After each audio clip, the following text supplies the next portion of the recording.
The fighter fighting out of the red corner, weighing at 69.2. He's at 24 stands at 5'10". He fights out of there, volley and hails from Keighley, Aidan, Todd. Fighting out of the blue corner, weighing at 69.8. He's at 21 stands at 6 tall. He fights out of Team Bowling Kazan and hails from Bradford, James Riley. So plenty of support for James Riley from Teams for Kazan. You can hear him screaming from across the cage. As you expect, they've had this will be their 4th of 5 fighters from Kazan.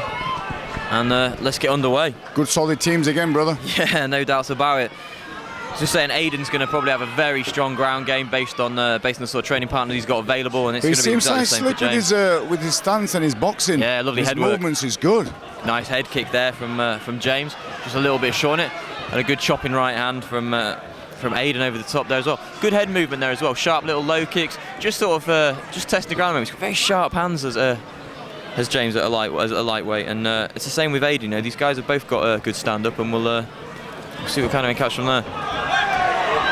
Just needs to find range for that head guy. Second time he's thrown it, and it's just missed, and you know. I think Aidan's preferring for it to be stood up, but at the same time he's potentially got that guillotine there. It looks like he's pretty strong. If he can get the arm through that, then he might actually be able to finish. And he that. looks like a strong guy for a lightweight. He does.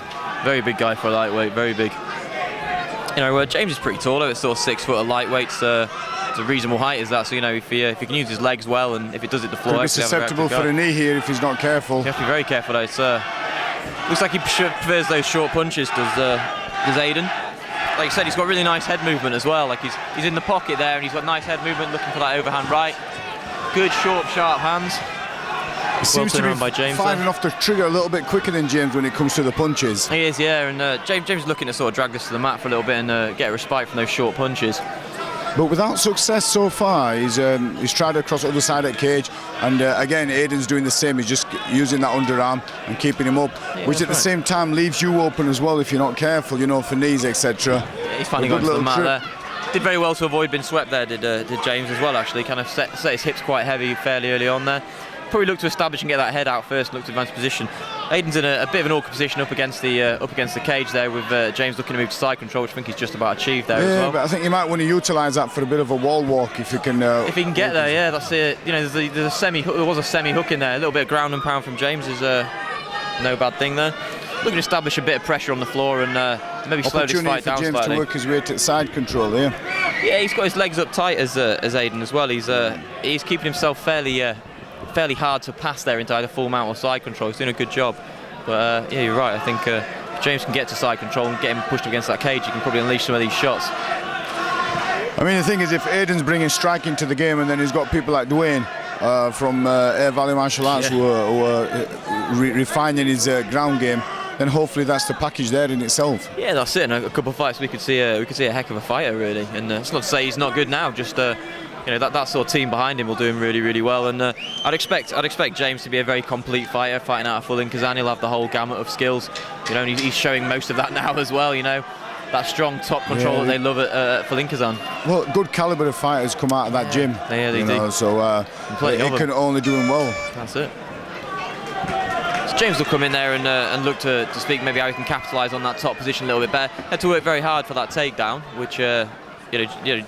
Aidan's not giving that up easy, is he? And well, it swayed one way or the other. You know, Aidan started off really strong with the strikes, shrugged him off once, got the better strikes, but then James put that pressure on him and took him down. The early striking exchanges look pretty positive from both of them, actually. You know, James looking to kick and establish that head kick, and Aidan with those small, short punches, and you know, only showing 1 or 2 lengthy punches with that overhand midway through the round. It's good to see a good sort of mix up of skills there, which is nice. So what would you be telling Aidan at this point in time? Well, I think Aidan's doing well. I think he's keeping those strikes well. It's just that he's getting caught against the cage, and the thing with James is he's really tight on you. Yeah. You know, so he's got to be careful to make sure that he has a limb in between. Yeah. So he has his knee there, his shin or something, so that you don't get that full mount on him or the full side control. Yeah, it could be an awkward night if you're getting controlled that way against the cage by sort of with a heavy base. You know, it's going to be very awkward. So we start second round here now. I wonder if it'll start with a head kick from James or nope, nice low kick, okay. But can use his range quite well here, James, in and out. Wants to stay central to the cage really, if he can to avoid that sort of getting backed up with those punches, because he's got the length on the kicks, you know, and if you can establish them.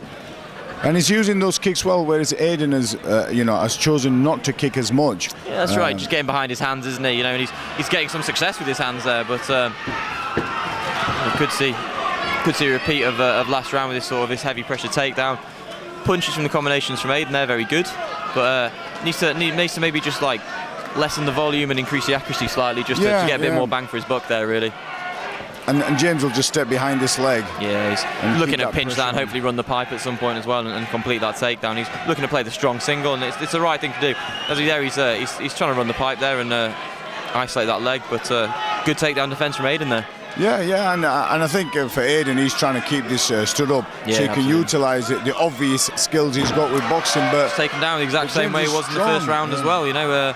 James taking his time, really taking his time to establish the takedown as well. He's not rushing anything, you know. He tried that single leg and tried to turn it into a twisting single leg. It wasn't very successful, so took him straight back to the cage to wait for that sort of scoop takedown. Very smart, very canny. The problem that Aidan has now, his head is up against the cage. Yeah. You've got a strong James on you, lanky lad on you. So there's a lot of body there that you've got to deal with. Yeah, there's somebody who's got a strong base as well and uses it well. It's going to be very hard for Aidan to stand up here at this point as well, because he's getting driven into the cage at an angle, so it's very difficult for him to actually wall walk, because when he does get up, there's a very good chance that he'll be straight back down again, as we've just seen there. It's an awkward angle. He might have a better chance now if he can post and wall walk and actually use his shoulders to climb his way up. The good thing about doing this for Aidan is it prevents James from using his hands to strike. Yeah, that's right. And you know, with these sort of small gloves in NSAC, you can do an awful lot of damage with ground and pound in a very short space of time. And you know, we're only midway through this fight, so he's got to be careful he doesn't get caught or eat some big shots. But good pressure again from James. The worrying thing will be now if James gets his head out from under there, he'll have a strong posture and he'll be squeezing Aidan tight against the cage. And then warning from Neil Hall there, advancing him to work a little bit, because that's exactly what he's saying. He needs to get his head out and start throwing some shots, otherwise they're going to need to advance that position. So he's up and landing some ground points. He's established a bit of almost a semi-mount on there, not quite held into half guard. Look to posture up and land some shots. A couple of nice body shots there as well. It's strong control on it. James has got strong control. Just leaves no gap until still just that mount now. Landing some good shots, some very good shots there. Left hand there firing and looks to secure the back as well. Naked.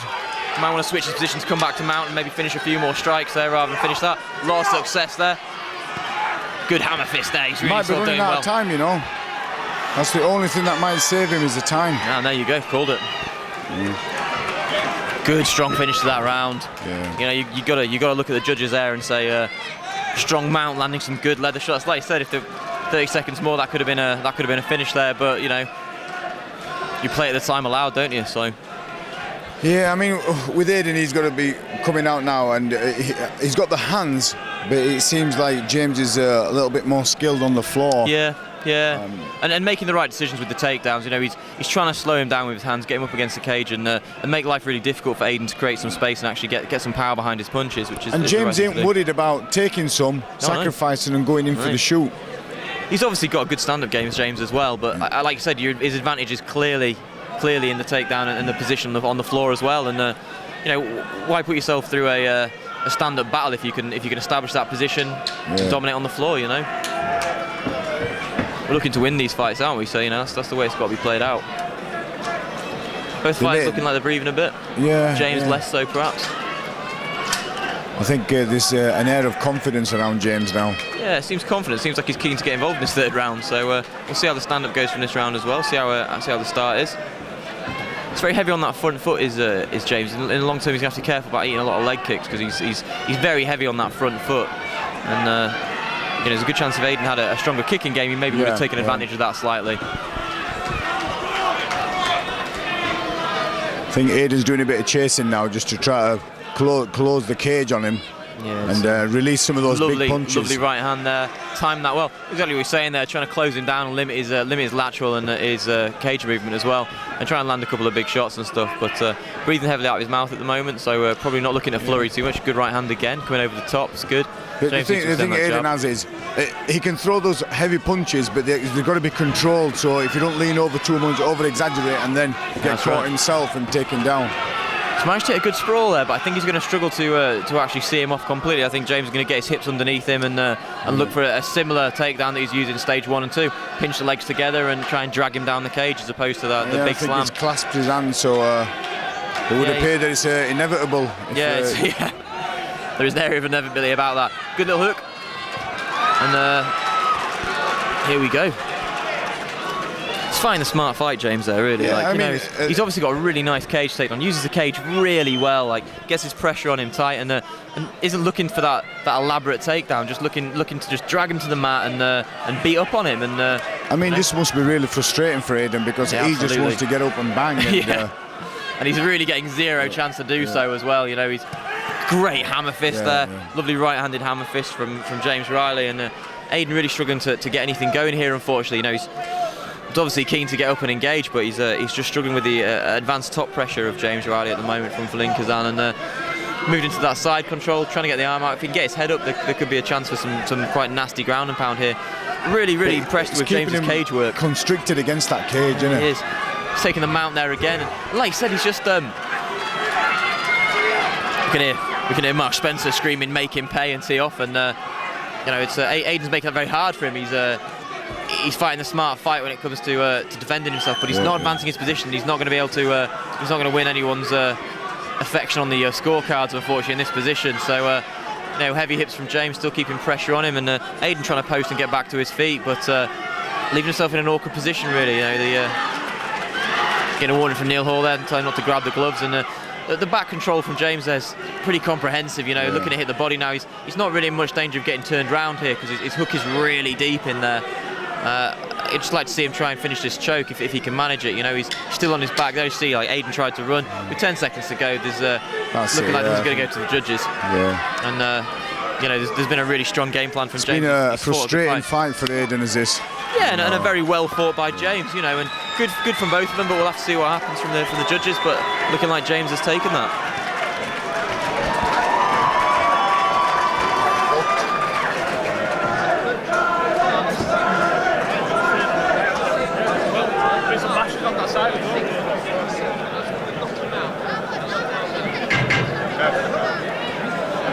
Fighters to the centre of the cage, please. Fighters to the centre of the cage.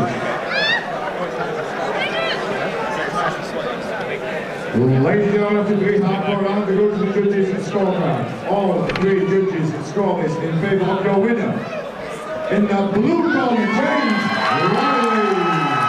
Please show your appreciation to Aidan Todd.